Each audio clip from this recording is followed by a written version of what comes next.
All right, what's going on, guys?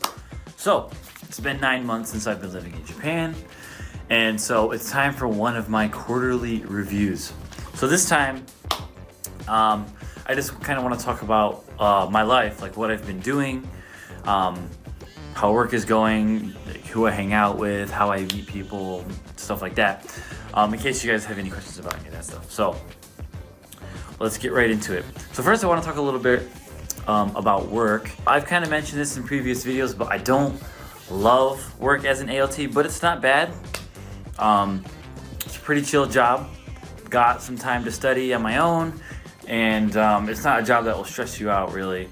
I mean, there might be some things you don't like about it, but overall it's not too bad. Of course, if I could change a couple things I would, but overall no huge complaints. You know, but it's a good balance, especially being in Japan. Like a lot of people back home might think, oh, all he does is work because that's all they do in Japan and they're so busy. It's like, okay, that's actually true. A lot of Japanese just work so much, but yeah, not me as an ALT. I work like 40 hours a week. Sometimes, you know, I work more if I feel like it, I guess. And sometimes, like, we have events and stuff where we do have to stay a little late or go in on the weekends or whatever, but that's rare. And again, it's not super challenging work, so it's more about just being there and having a good attitude, really, that matters the most.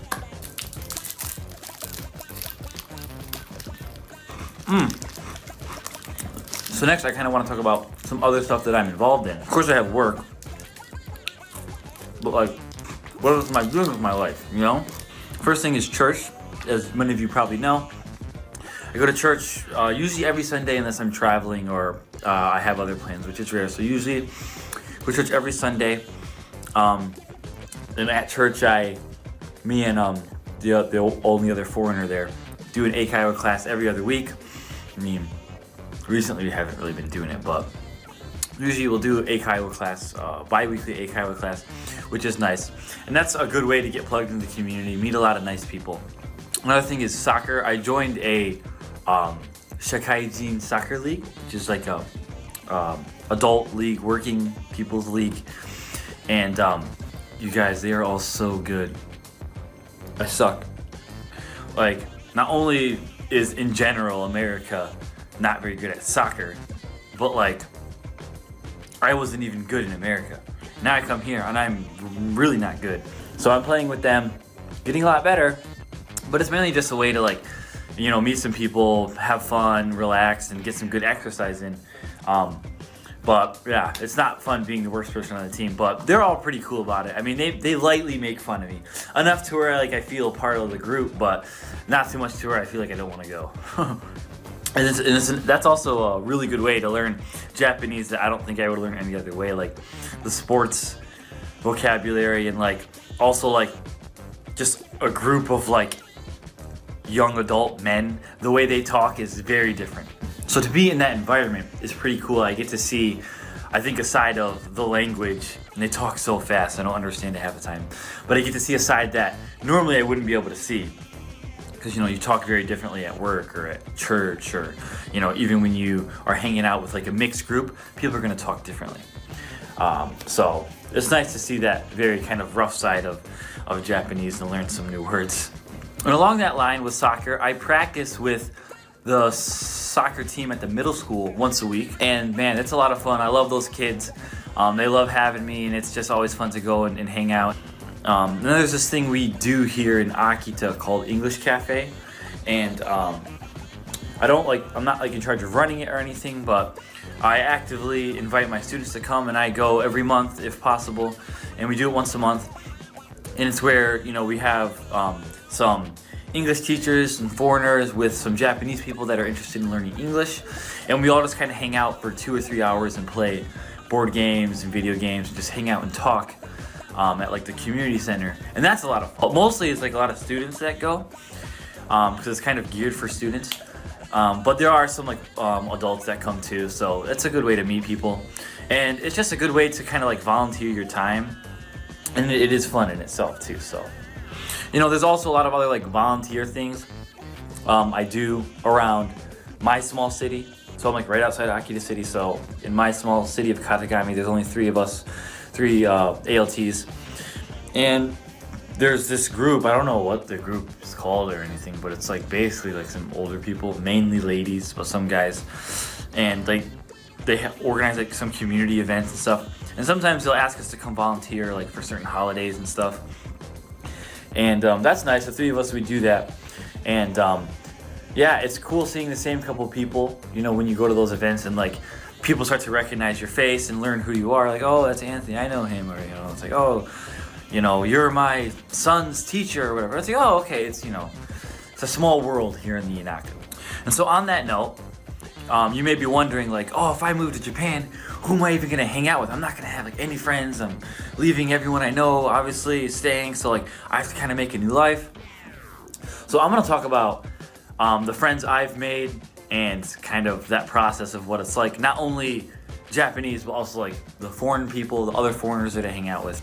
To start with the foreigners, because it's like the first people you're gonna have contact with when you come.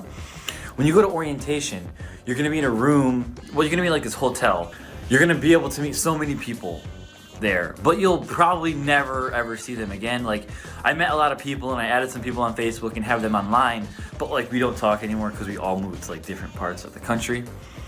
But there you can also meet people, and you will also meet people who are moving to your prefecture. And so that's actually where I met like one of my best friends, and we connected in Tokyo and talked about church a little bit and decided, you know, that we both want to go to church, and so from that we've developed a really good friendship. But you know, despite meeting all those people that are moving to the same prefecture as you, you won't spend time with most of them. And even us here in Akita, because think about it, like Akita's pretty big, you know. I mean, not really compared to like a US state per se, but it's pretty big in terms of like, you're not just gonna go drive 2 hours every weekend to hang out with someone, right? I mean, you could, but you're probably not going to. And so you meet so many people, but you really don't come in contact with them often. So it's more of like an acquaintance type relationship. So a lot of people you're just not gonna be able to have those kinds of friendships with. But to the people that are around you, depending on where you live, you're gonna have to find the people that you jive with. I mean, I know in our city, the biggest city around here, Akita City, I think it's like 40 something jets. And even within that group, they all kind of like form cliques, which is, you know, inevitable. It can make it kind of difficult to like, you know, come into that kind of environment. But in a sense, it's inevitable. So that everyone's kind of like grouped up with who they get along with and stuff. I'm not saying per se find a group, but I'm just saying find a couple people that you have things in common with and that you enjoy being around. And, you know, go to the group events too, like they do Hanami and like holiday events too. Go to those, have a good time. But like try to find a couple people that you get along with well and that you can hang out with. And so I know for me, I'm really close with the two other ALTs in my city. We work together a lot and we all get along really well, so I'm really grateful for that. So I guess, you know, just try and hang out with and spend time with the kind of people that you want to be around and that, you know, is the kind of friendship you're looking for. That's what I'm trying to say. Now, in regard to meeting Japanese people, this seems to be a bit more challenging for people. It seems like some foreigners don't have a lot of Japanese friends, and that's okay. A lot of it has to do with your level of Japanese and also your personality. So the more outgoing you are and the more sekkyoku you are, you know, the easier it's going to be to go out and meet new people and get out there and kind of, it's always tough at first, right, to put yourself out there. You know, if you're really shy and stuff, it's going to be pretty difficult to meet, especially Japanese people to hang out with. Because Japanese people are very reserved and private people in general, so it's not easy to like get close to Japanese people, I found. But there's a couple ways that you can make Japanese friends. One would be host family. If you don't have a host family, maybe you can apply for one, or you can kind of like see if anyone you know has a host family and kind of like jump in with them. So I know that one of the families that we hang out with here in my city was a host family for an ALT like years ago. But that connection has just stayed because we're always being introduced. All the new ALTs are introduced to this family. And they're just a great family, really awesome people. Don't speak a lot of English, but they always help us learn Japanese. And their kids are studying English, so we kind of help with that. And they're just a pleasure to be around. But if you don't want to do the host family thing, I don't know, maybe your prefecture has something like this, but we have something here in Akita where you can apply for a language partner. So I applied for a language partner and got 2, a guy and a girl. And I'm the only one I know of that ever got 2, so yeah. I wonder why I got 2. I have my own theories about that. But anyways, I've gotten really close with the guy that I got paired up with. He's a couple years older than me, working, speaks pretty good English. I mean, he doesn't use it a lot, so it's kind of slow and not very natural sounding yet, but his vocabulary and reading ability is off the charts. And then the girl that I got, she's really busy. Like, she works at a bank and stuff, so I don't really see her often. I think I've only hung out with her like 3 or 4 times. But we do chat here and there, and you know, when we have time we meet up, and she's fun to hang out with. But yeah, I'm not super close to her, but she's cool. Church, personally, I don't hang out with a lot of people from my church. I don't know how else to say it, but there's just kind of like this wall there with the young people. Now with like the moms and dads, I get along with really well. They're like really cool. They take us out to dinner sometimes, and they always chat with us, and they try to speak English, and it's fun. But with the young people, it's kind of like, oh, it's awkward. Like, I don't know, there's some like cute girls there that I want to talk to, but it's like, there's like this wall. It's just awkward. I don't know. I haven't been able to really make many friends at church. What else? Sports, like I said, I'm on the soccer team, and I don't really hang out with those guys outside of that. I mean, it's only been about a month since I've been playing with them, but I don't really hang out with them outside of it, outside of the league. But if I have the opportunity, maybe I will. And then lastly too, when you go to like festivals or something, you know, if a conversation strikes up, you know, put it out there like, hey, I'm looking to make friends. I just moved here and blah, blah, blah. Like when I went to one of the winter festivals with a couple other ALTs, we met this Japanese guy who was into like old style like film photography and stuff, and one of my friends is also into that, and so they kind of got to talking about that in Japanese. You know, we're kind of doing our best in Japanese because he didn't really speak English, and so we're like, hey, like, do you use Line or Instagram? And so we all connected, and then like a couple months later we just found ourselves hanging out together. You know, don't be afraid to, even if your Japanese isn't that good, to put yourself out there, and you never know who you can meet through other people too. So don't stay in the bubble, I guess is what I'm trying to say. Some more stuff I kind of want to talk about, but I feel like this video is already kind of long. I guess lastly, I'll just say this. Someone asked me recently, aren't you homesick?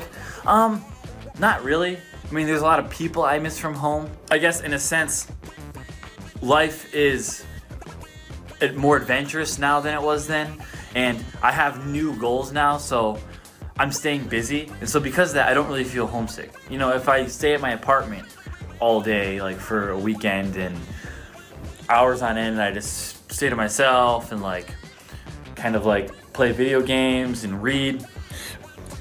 Every now and again, I need that, right? To kind of refresh myself. But too much and I start to get lonely, and then I really get homesick. But if you go out and you do stuff and you hang out and stuff like that, then you'll be fine.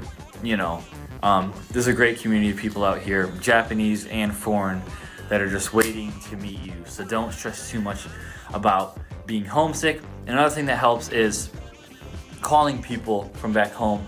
You know, it's kind of hard with the time differences, but if you can, call people from back home. So I call my brother every week, and my mom calls me every week, and I chat with my dad as much as I can. So, and that way you won't feel as far. You know, if you go months without talking to them, then you call them up and it's like, oh, so much has changed. I didn't know. Then you're gonna feel really left out and stuff like that. But try and maintain contact with your family, and you won't feel so homesick, I think. So yeah, that's kind of all I want to talk about for this video, I guess. It's probably already a bit too long, but I hope it kind of helped you see what life can be like here when you get here. And if you're debating about doing the program, you know, I hope it kind of helped you make your decision.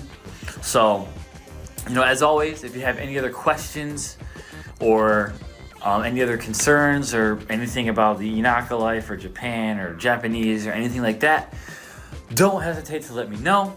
Follow me on Instagram. Go ahead and hit that subscribe button. I have recently narrowed this channel down to Japan and Japanese related topics. So before I did videos on a bunch of other stuff, but I've decided to narrow it down in hopes that it might actually go somewhere. So we'll see. Anyways, thanks for stopping by. Hope the video helped. Let me know what you guys think or your experience. Talk to you soon.